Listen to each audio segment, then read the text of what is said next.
हॉस्पिटलमध्ये जेव्हा पेशंट गेले होते तर जवळजवळ 9:01 हॉस्पिटलमध्ये पेशंटची एंट्री आहे.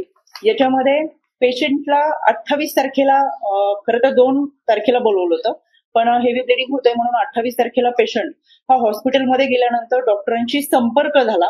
डॉक्टरांशी संपर्क झाल्यानंतर डॉक्टरांनी हॉस्पिटलमध्ये पेशंटला बोलवलं. संबंधित स्टाफला सूचना दिल्या की सर्जरीसाठी म्हणजे डिलिव्हरीसाठी आपण ऑपरेशनची तयारी करावी.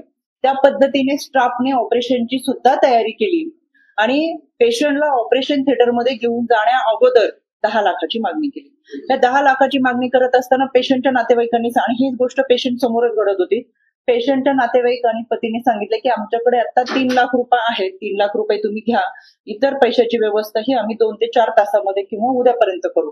यामध्ये संबंधित विभागाला अनेकांनी फोन केले, मग ते मंत्रालयातून फोन गेले, काही विभागाकडून गेले, पण याची कोणतीही दखल न घेत 9:01 पेशंटची एंट्री हॉस्पिटलमध्ये दिसतीये. 2:30 वाजता पेशंट हॉस्पिटलमधून बाहेर पडलाय. तब्बल 5.5 तास पेशंट हॉस्पिटलमध्ये असताना पेशंटला खूप मोठ्या प्रमाणात रक्तस्राव होत असताना सुद्धा कोणतेही प्राथमिक उपचार हॉस्पिटलकडून झालेले नाही. डॉक्टरांनी पेशंटच्या नातेवाईकांना सांगितलं की तुमच्याकडे जे काही औषध असेल, हा रक्तस्राव होऊ नये म्हणून यासाठी तुमच्याकडेच काही औषधं असतील किंवा तुमच्या जवळचे जे काही टॅबलेट असतील ते घ्या आणि तुम्ही तुमच्या पद्धतीने पेशंटवरती उपचार करा.